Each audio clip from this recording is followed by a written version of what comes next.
Welcome to From Betrayal to Breakthrough. I'm Dr. Debi Silber, and today's guest is Eva Medilek. Eva is a relationship style success coach. She helps highly driven individuals restore intimacy in their relationships by teaching them how to use that drive to foster vulnerability and connection.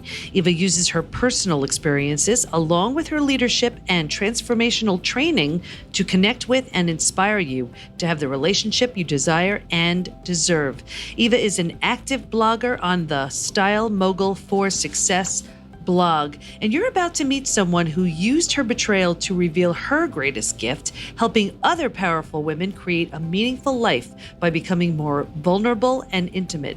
Eva is going to give you a perspective that I believe you can only have after doing the work, personal development work that is, and you're about to hear it for yourself. Here's Eva. Okay, this is going to be such an interesting episode because we have Eva Medilek here, and she's going to be talking about closing the intimacy gap. We have so much to discuss, but welcome, Eva. We're so glad to have you. Oh, I'm thrilled to be here, Debbie. I've been looking forward to this all day. And, we spoke a little bit before I hit the record button, and I purposely wanted to stop our conversation because I wanted to make sure we capture all the really juicy stuff for the listeners. And we were talking about just your own betrayal and how it really redirected you and put you on a different path. So can you share a little bit with us about your experience? Absolutely.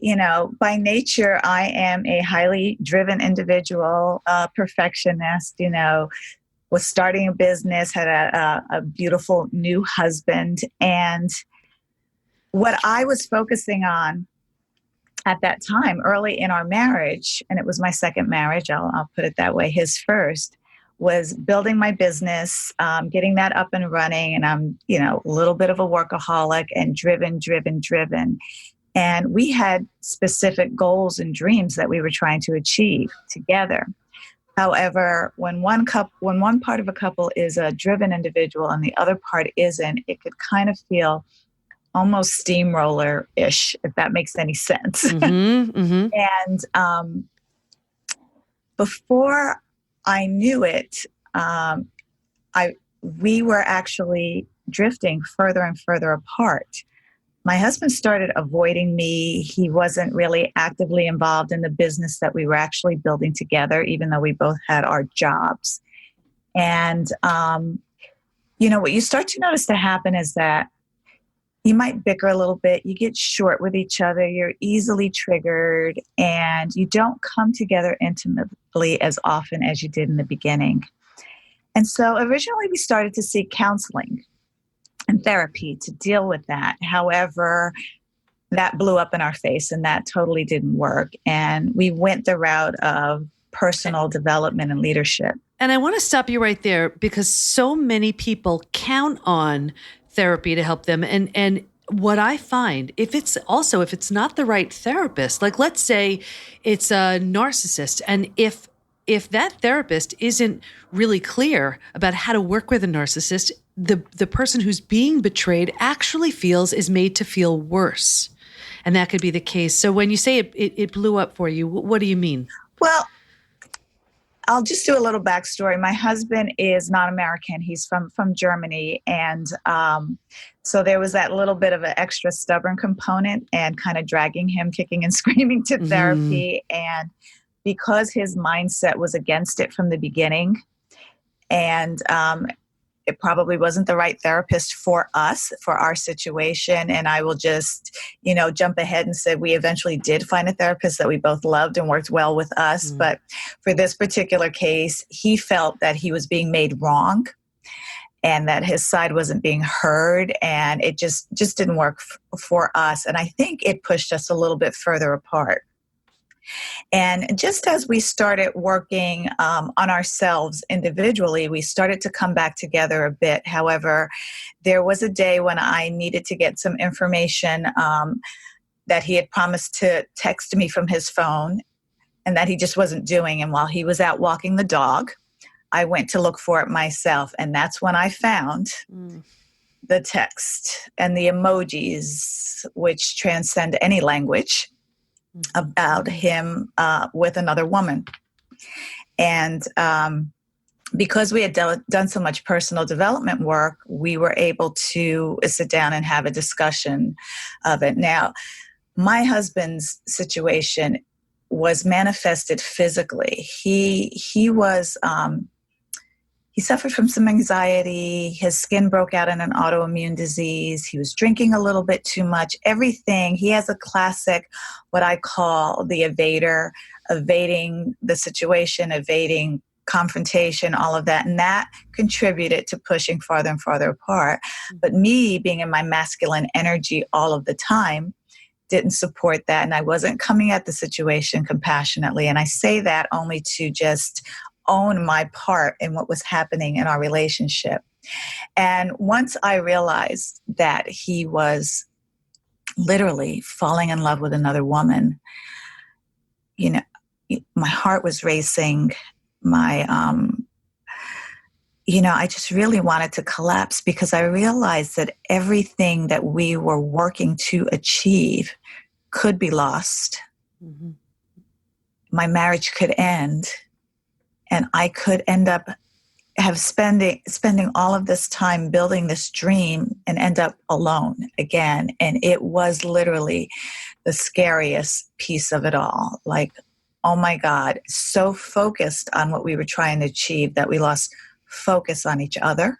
Mm-hmm, mm-hmm. And it was a very scary place to be at. So, and that is, thank you for that vulnerability. And I've been there too. It's terrifying. It's terrifying because, we're never betrayed by someone we don't know. It's the people closest to us. And when the people we trust the most, it's prove untrustworthy. It's like they take a mask off, and here we thought we knew someone, and we are blindsided.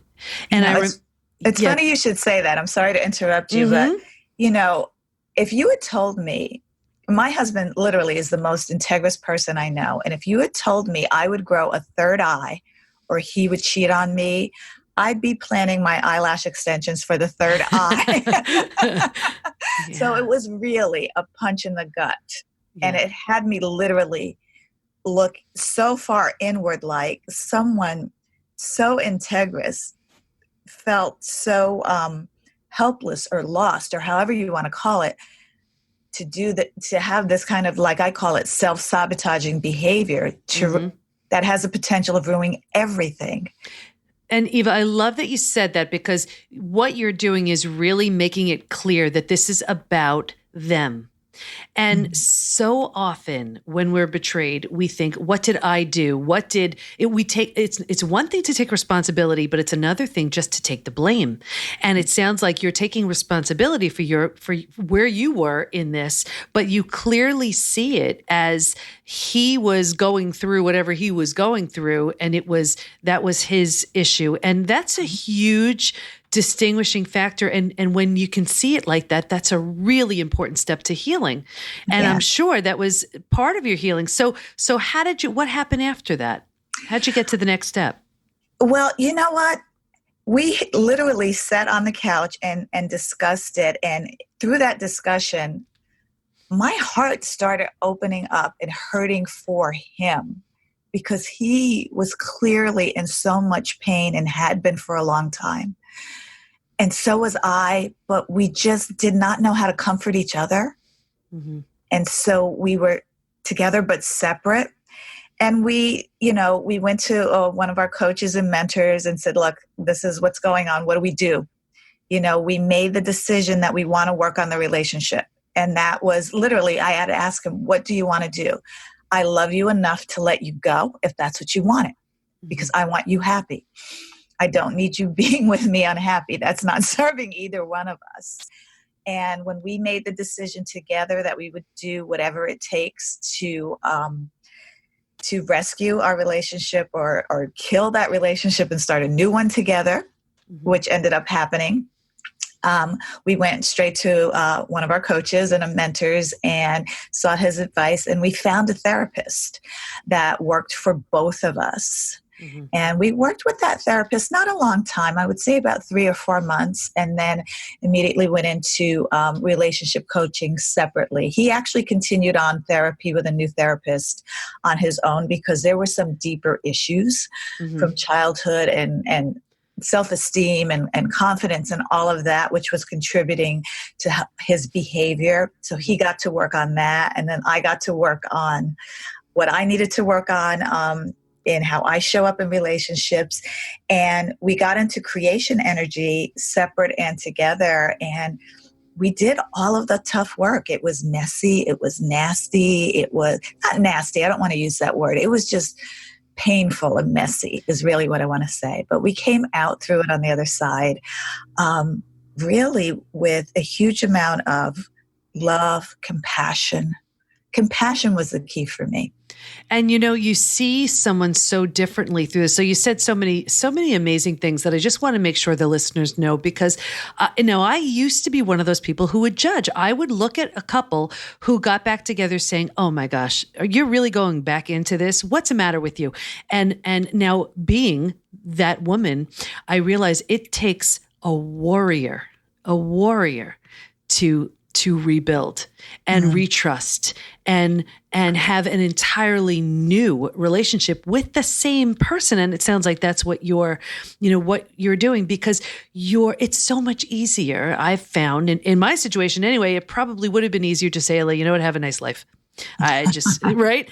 And, and to take that on again is huge. And I give you so much credit because I know the work. And it's definitely, it's not easy. And you said transformation. And with transformation, you have to be willing to leave the old the old relationship behind, or you just don't transform. It's death of the old and rebirth of the new completely. You can't bring any of the old you, because then, it's not transformation. It's just not. So beautiful. So then you learned so much. I did, yes. From that experience. What did it lead to? Well, one of the things that I really learned in all of that is, and it was something my coach said to me at the time. She goes, your investment is in the relationship that you are both creating together. It's actually not in the person. And what she meant by that is, I got to stand in my power to have the relationship that I want, that I need, and that I deserve. And so did he. However, we had to face the fear that may not be with each other in doing this work. And that was hugely, just being transparent here, that scared the crap out of me because, like I said earlier, my husband is a really good guy. He did a stupid thing because he was lost. He was hurting and he made wrong choices. I don't get to beat him up over that every single day of his life. I get to really trust and leave that in the past and stay in present creation on what we get to rebuild and build together. Does that mean that the future I don't know what the future is going to look like. We live day to day. And I say that because if I start worrying about the future, I'll be living in a place of anxiety and worry. And what if this happens again? And what if he, goes back to Europe and runs into her? And what if, and what if, and what if? And so for us staying focused on present creation, we have been able to thrive individually in what we are creating. For my situation, it was, my husband's business, as his photography business just wasn't doing well. And, I was the drive behind us starting a real estate investment company, and I just worked tirelessly to get that off the ground to where we can create passive income and then do the things that we love. And however, I was relentless in that pursuit and really did not focus on the relationship as much as obviously I should have at that time. So now we have our date nights, our date days where he gets to choose one and I'll get to choose another. And so we get to do what the other one wants. And our communication is more powerful. It's say, for instance, he does something that literally hurts my feelings and in the way he communicates to me. And I can powerfully say, listen, I know that it was not your intention to have me feel this way. But when you said that, or when you did that, or when you rolled your eyes when I said something, this is how I felt. And I'll give you an example. I was doing a endurance challenge, getting up 5 o'clock in the morning, training with my trainer, Jesse Itzler, who's married to Sarah Blakely, and he's just phenomenal with that stuff. And I love that guy. And my husband and I were at a party, and he was saying, my wife's crazy. She's getting up 5 a.m. and doing all this workout to do this. She's nuts.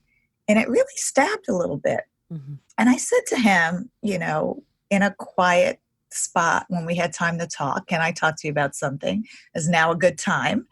And I said, when you said that, this is how I felt. And I know it wasn't your intention and you were just really being funny, but for somehow I felt hurt when you said that. The very next opportunity, he didn't say much after that. When he got to mention it again, he said it with a sense of pride. Let me tell you what my wife is doing. She's amazing. She's doing this endurance challenge. She's getting up at 5 a.m. And I really felt like, wow, he heard me. He's proud of me. And his language is showing that. And so it meant so much for me to feel heard. And you know what? And that's such an important thing. And I think one of our, something that I see so often is we're so afraid to say what's really important to us or what we need. But especially when it comes to rebuilding that trust and rebuilding this new relationship, if we don't say what we need, how do we expect the other person to know? And although it would be nice if they were a mind reader, that's not the case. So it sounds like you're speaking up clearly, letting, and hopefully he's doing the same. And it's in that there's so much opportunity for growth. And I have to say, I truly believe this is where personal development comes in so handy, because if you had all that, you had that personal development under your belt already, or, and in my case, personal development, spirituality, that really, really helped me. And you see things from a very different space than if you right? Than if you don't. And there's this, what I see in the women who have come out the other side, just like you, there is this unshakable strength because of what you've been through that you just wouldn't have any other way. So what did it lead to after that? Well, we actually took a month off and lived in Europe for a month. And that was our dream in August. But no, he's actually, this is cool. The real estate investment company that I built, I handed the reins over completely to him. Now, for a highly driven, controlling, perfectionist individual, I gave it all to him and trusted that he will run it as well as, if not better, than myself. That was really hard. And you know why that's hard too? Because what betrayal does is it shatters trust. So here you're rebuilding trust, and now you're saying, here's this beautiful business that I've created, that I've worked tirelessly to do. And I know, as an entrepreneur, yes, if something works, it's because you're working hard on it. And then just say, okay, here you go, take this over. So that takes a tremendous amount of trust. It does. And it freed you up to help other people do what? Tell us about what you're doing. Well, what I'm doing now is I am really helping highly driven individuals restore and maintain that intimacy, that connection, that fun and trust in their relationships by using that drive that they focus on their businesses and I don't like to even say businesses. I have highly driven individuals who are homemakers, who stay at home and run a really tight ship with the children and the social activities and everything, but to use that drive to focus on intimacy, vulnerability, and connection in their relationships and really rechannel that energy.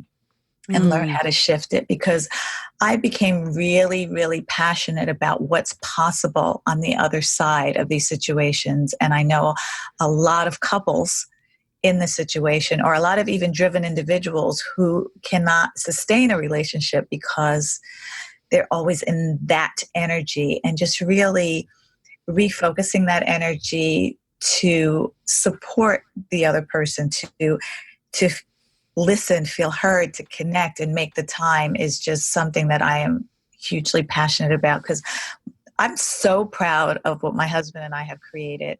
And even though I am the one who does most of the personal development work, just my shift in how I show up, actually, it's kind of like osmosis, and transformation. When one person changes, like the whole family can transform. Absolutely. I'm sure you've heard that before. Oh, for sure. And you know how I know you're great at what you do? Because look where it stemmed from.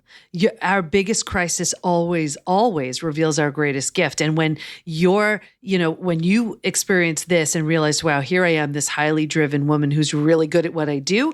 And I saw and I learned through this authenticity and vulnerability and strength, look, I can do anything. So now that I've done this and I've proved it, let me show others how to do the same. And it's that combination of, really think about what the most successful entrepreneurs do. They take their greatest life lessons and the highest expression of themselves, and that's what they teach, and I remember hearing that when you go through something, you've been delivered a seed of greatness. Yes. And so many people get so hard hit, but that's where they stay. Mm-hmm. And it's in that transformation, that's where you move and that's where you grow. And then you have that place of destruction to that place of healing. And it's that whole track. That's what you have to teach. And it sounds like that's exactly what you teach now. Yes, it is. And it's funny, when I was going through it, the only thought in my mind, because of how huge this breakdown was, it's like, wow, this is going to be an amazing breakthrough. Because, my mind was right. My mind was set. And I remember telling my daughter, I was like, you know what? If I wasn't in the place of personal growth and emotional intelligence that I am today, it would have been a ghetto shit show. Mm-hmm. And you actually pick and choose who you share your story with, because the last thing you need to hear is people saying, girl, I would leave him. Nobody would ever do that to me. And and I can't believe, You really want to surround yourself with people who are at a higher plane in their emotional intelligence as well, who can support you and say, you know what, I know you can get through this. And sometimes the most beautiful, diamonds are made from that pressure and the fire. And that's where you can create something beautiful. I love that you said that, because here's the thing. You said so many brilliant things right there. This is where we need support the most, right? But there's so much shame, humiliation, judgment, everything. And so we're the least likely to seek it. But we have to be ruthless with who we decide to share this with, because think about it. If we're only surrounded by people who are telling us how crazy we are, we can't think straight. We can't come to our own conclusions. But even if, and I found the best, most supportive people can even do something like say, I have no idea what to say to you, but I'm here. Mm-hmm. Right? Yeah. Exactly. And I was so moved to tears over the amount of support that I had, because my tribe, is in that leadership space and personal development, and they would not bash my husband. I know he's a good guy, and I did not need anyone bashing him, to the point that even my adult children went to him and said, we love you no matter what. And we'll support you. We have your back. And they knew we were going through this. So I did not have anyone stick a wedge into something that we were trying to build together. And it was beautiful. And it's really important. I tell my clients all of the time, you've got to up-level your tribe. You've got to up-level, because that will support you in everything you want to create in your life. Absolutely. So tell me about your kids, how did they, and it's beautiful how they responded. What did it do for them? What did it teach them? What did it show them? Well, I am really blessed to have children who love me the way they do, but to be a hero and a role model for them. They're both in relationship. One is married and one is in a long-term relationship. And they got to see by example how their mother handled a really painful time in her life without being on the attack or destroying, but actually the nurturing, healing, vulnerable side. My kids used to tease me like, "You cried? Mommy, you never cry." Yeah. But also it came at a time when my married daughter was going through some challenges in her marriage as well. And I'm almost hesitant to coach my children. I love them as a mom and give them advice, but I actually, for one particular conversation, put my coaching hat on for her and told her what she needed to do as far as helping her husband, who was obviously in pain and self-sabotaging and destroying. And I said, you don't run in the opposite direction. Well, he doesn't want me to see him like that. I'm like, no, you get to tell him you love him no matter what, and support them, because men, I find they like to hide. Being vulnerable is difficult for them, but as the women in their lives, we get to create that safe space for them to feel safe being vulnerable, feel safe showing that they're weak and that they need help, and can you help me, and not feel like they have to man up and be a man and not be a what and tough it out. But we have a huge opportunity to create that safety for our partners to say, look, I messed up, I'm hurting, I need help. And help them. And one of the things, that my husband said to me was, you need to help men as well as women, because what you did for me was phenomenal and I was a mess. So he said to me point blank, stop limiting yourself to women because you have so much to offer. And that's when I really said, okay, I hear you and I thank you for that. And I'm going to listen to you. Because it means so much coming from him that I have permission to share our story. And that's strong. That shows his strength too, because if he were to ask you, well, you know what, that nobody needs to know this. Don't say anything. It's, and we often protect our betrayers, right? But yes. But having that encouragement just really shows you so much about him. And that's beautiful. And my God, there are just so many things, again, just about what you said about this whole healing process. But I love how your kids were, what they've gained by watching you, and everybody has their own way of doing it. And a lot of times people say, well, the kids shouldn't know. And there is no right or wrong here. And I'm not passing any judgment. It happened to be in my case. I have 4 kids and they all are very real and they witnessed, a lot of stuff. And what came of it though, was they are so close now because of their shared experience and what they've all been through together. And just like you, how they look at me now because of how I showed up in this too. So it really creates the foundation for just the strongest relationship, an entirely new life. And it sounds like that's absolutely what you've done.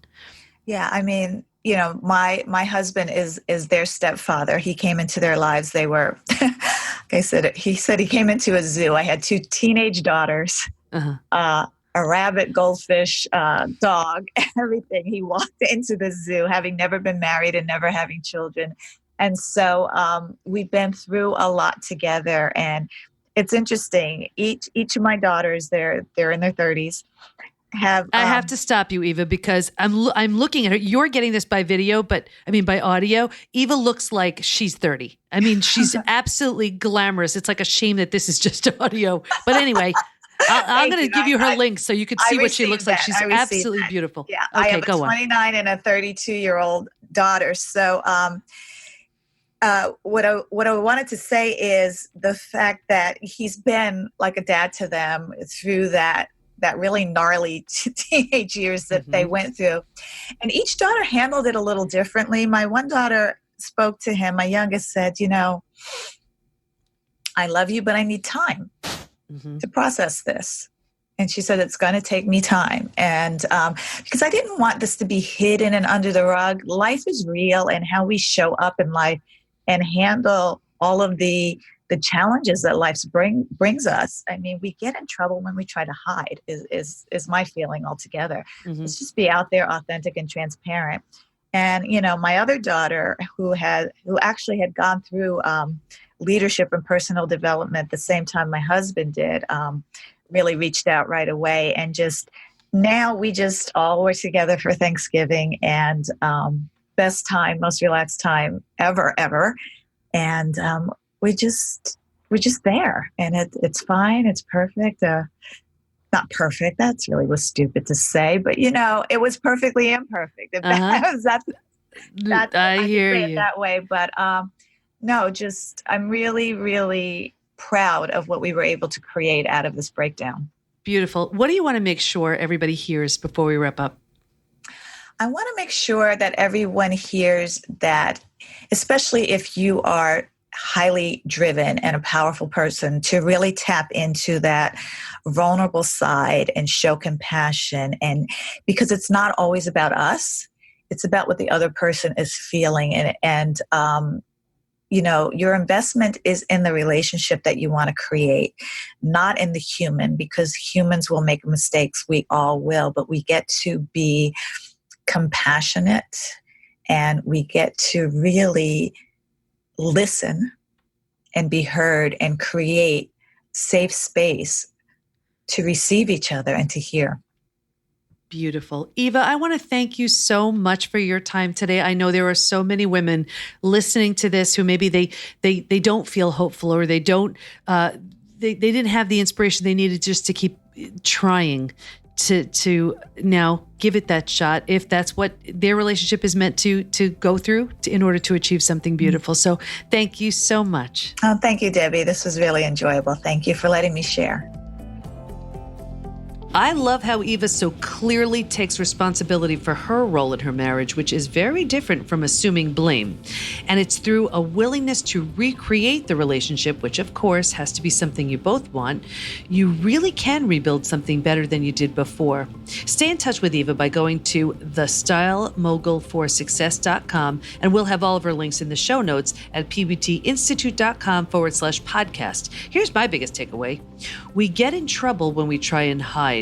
It's not when we're open and honest about what we're struggling with, but when we're avoiding, numbing, and distracting through any means. It could be food, drugs, alcohol, work, TV, and more. Whenever we use those distraction techniques to avoid facing something, we're only putting it off and making it bigger.